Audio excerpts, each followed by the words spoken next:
Hi, Jim Kaz here. I just got finished watching um, the Batman v Superman trailer. I know I'm a little late on this. I did watch it when it was first released, but I'm just getting ready to record some of my thoughts and some reaction to what was shown and kind of some of the things that have been shown shortly after the trailer was released at San Diego Comic Con. So first initial reaction was with glee. Like the some of the things that stood out to me was one.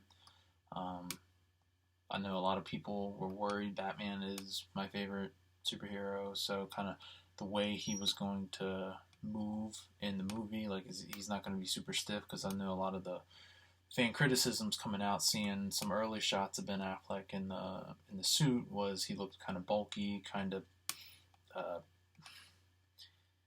not he didn't look nimble. He didn't look like he'd be able to kind of move that well. And I don't know if it was stuff they did in post or if it was just maybe him in the actual suit. But some of the shots from the trailer really just made him move the way I expected Batman to move from reading a lot of the comics and seeing him in other various like animated movies and things like that. Things that are very close to the source material. So that in and of itself for me was a big thumbs up. The other thing that stood out to me was Wonder Woman. This is kind of our first shot we saw Gal Gadot, however you pronounce her name, in the Wonder Woman costume and kind of what role she's gonna play. They kind of hint at it, but seeing her in costume, I honestly say like that I was nervous when I heard who was first cast, but then actually seeing her in the suit or in the costume and just kind of moving around and how she actually looked. She doesn't look like my favorite incarnation of Wonder Woman, which is Cliff Chang's version of her with the launch of the New 52, because she was feminine, but she was also just she looked super powerful. The way he drew her, like she wasn't like petite. The version I think that they were going more for in this movie was more along the lines of Jim Lee's version of Wonder Woman, which is kind of more the American style comic traditional, like thinner version of her, which is fine. I do enjoy Jim Lee's version that he had of Wonder Woman, but Cliff Chang, the story, and he was able to kind of craft for Wonder Woman at the launch of the New 52 really made me a big fan of the character. And that was the version I tend to gravitate towards because of that. So I'm going to try something here. I don't know if this is actually going to work, but I'm going to actually play the movie and see if I can kind of just give some, or the trailer and kind of give some reaction to it over the top here. Okay. Today. So it looks like it's starting out with the senator kind of talking and Superman's flying down, going into the courtroom. I have no problem with this. I know super happy with the way Henry Cavill is portraying the character. It's very true, kind of very close to what the first one was. And then it's Bruce kind of running through the streets. He's noticed he's in a kind of a dark blue and lighter blue and black pants suit, which kind of hints at the Batman color, which I enjoy. And he's running into the crashing buildings, and then the camera pans back. He's holding a child, and it's the Wayne Enterprise logo that's laying on the ground. Which I think that's kind of then it looks like Wayne Palace is kind of. Oh, I just closed it. Let me see if I can do this. So it looked like, yeah, the Wayne manor was kind of in shambles, but then we kind of get a little bit of a shot of the Bat Cave, and it looks like part of it's kind of built on water, like above water, and it looks super high tech, and you can kind of see this is like a far away shot, but it looks like the Robin costume is actually there. Then we kind of go. He looks at a piece of. Bruce is looking at a piece of newspaper. Let's just cut forward a little bit. I want to get to the part. I'm not gonna go through this whole thing because I don't think it's very interesting for somebody to listen and talk through.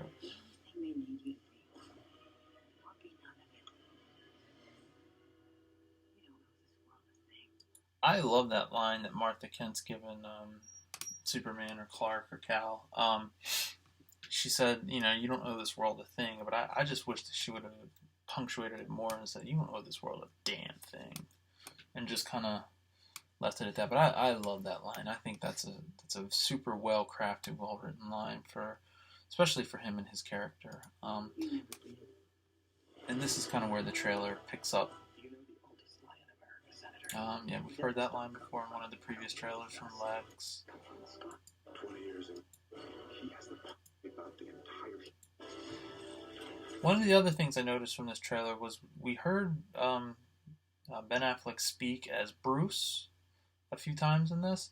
We still haven't heard the Batman voice, and I think that is going to be one of the key things when that's actually released. Like, that's going to be something that the internet stops a few minutes and takes notice of. So my hope for that is, and this is just the Super Batman fan in me kind of speaking out, I really want them to kind of to get Ben Affleck's voice and mold it with what is his name? I'm blanking right now.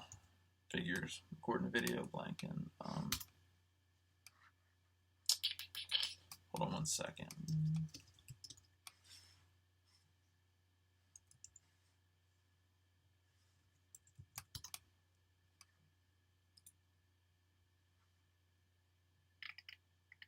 I want them to get Kevin Conroy and mix as the Batman voice. Mix Ben Affleck and Kevin Conroy as the voice of Batman. That's what I want. And I think every other true Batman fan would agree that is something they should actively pursue. If we continue the trailer, I just want to point out a few things.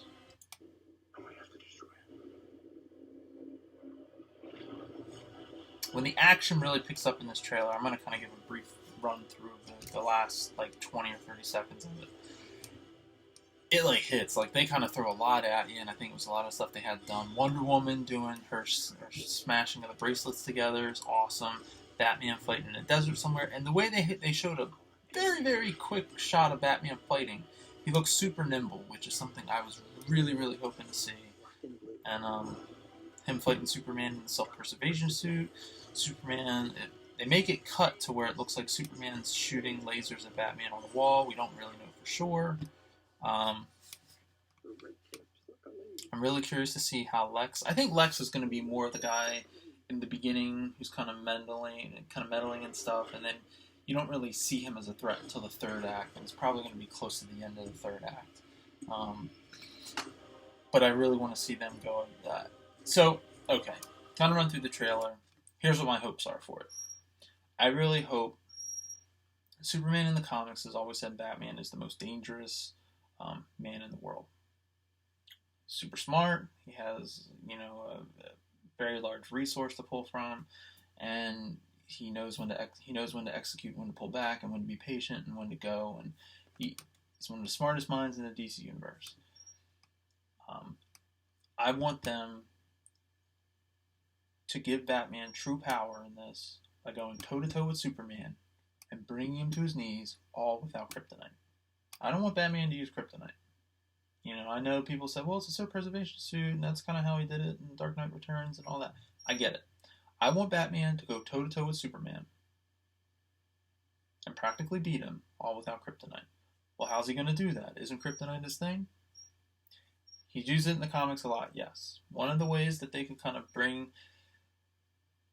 They mention it in the trailer, it's dark versus light. Superman's power is all about the sun. He gets power absorbed from the sun, it's regenerating him and everything. Batman is kind of more lurking in the shadows. You can play this dark versus light up much more, and the self-preservation suit would actually come into play, because the longer the fight goes on, if Batman has him lured somewhere where there's something blocking out the radiation from the sun, Superman's not regenerating, and Batman's just, the longer the fight goes on, the more it goes to his favor. And that's one way you can actually have them play up that theme of dark versus light and then stay true to the core of each of the characters. And have Batman go toe-to-toe with him. See what happens there. I mean, he's still going to take a beating. And Batman's not. Basically, what I'm saying is Batman will have to lure Superman into. He's going to dictate the battleground. He's going to have something prepared for him all off the bat, where he's going to dictate the fight. He's going to dictate where it is, when it is, how long it's going to be, and he's always going to have an escape plan. He's just going to think 10 steps ahead of where Superman even begins to think. So he's going to lure him there, and he's going to wear him out. And then the longer that fight goes on, if the sun's not regenerating Superman, boom, all of a sudden, then the real Batman can kind of peek out from the shadows, go toe to toe with him, and then ultimately, take him down. I think you want to give Lex his true power in the ability of going with the kryptonite. I think that's where Lex's power comes from. Batman has all this other stuff that's giving him power on screen. He has the gadgets, he has the cool costume, he has the Batmobile, he has unlimited money, he has, he's the dark brooding guy in the corner. He has all this stuff that makes him very visually interesting and a super interesting character.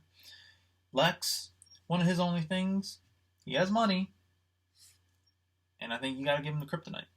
I'm okay in this world if they kind of say Bruce didn't discover kryptonite or invent kryptonite and all this stuff. If they give that bone to Lex and let Batman go toe to toe with Superman and take him down, all without kryptonite, I'm completely good with that. I am completely good with that. But I want it to be a struggle with Batman taking him down. I don't want it to be Batman comes in with anti-Superman spray, sprays him in the face, and is like, I win, movie over. I want to see Batman outthink him 20 steps ahead and then still struggle to bring this guy down.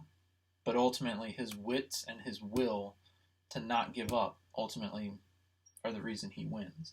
That's what I want to see. And I think they'll make that happen. And I think what'll happen is they'll come together. Then you insert Wonder Woman in this somehow, and she's going to be that thing that's kind of the unknown factor, kind of the X factor in this whole thing. And then you have the Trinity come together, and then the Trinity realizes that, maybe you guys aren't so bad. And then we have to look and see who's been kind of, while we've been preoccupied battling one another, what the heck's this guy been doing over here, meaning Lex. And I think that's kind of how the story's going to go. And I know there's been rumors and kind of some fan speculation that Doomsday, that's kind of, Zod's going to kind of turn into this Doomsday type thing. Maybe. I think I don't know how I feel about that. I don't know if I want Zod being Doomsday and that sort of thing.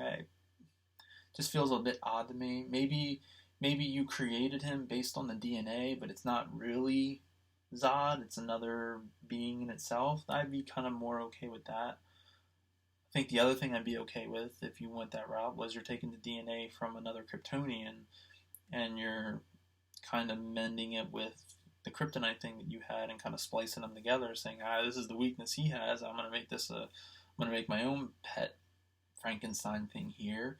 That's not going to be, he's going to make sure his DNA is not vulnerable to this green rock. Then I think you can kind of create Bizarro for the big screen there. And I think that's a character that could make this world super interesting. And you could have a very, very fun zombie-esque Superman on the big screen. And I think that's something that it would be fun to see the Justice League try and take down, because Green Rock doesn't work against them. And, I think having that be something that plays up in a future DC film.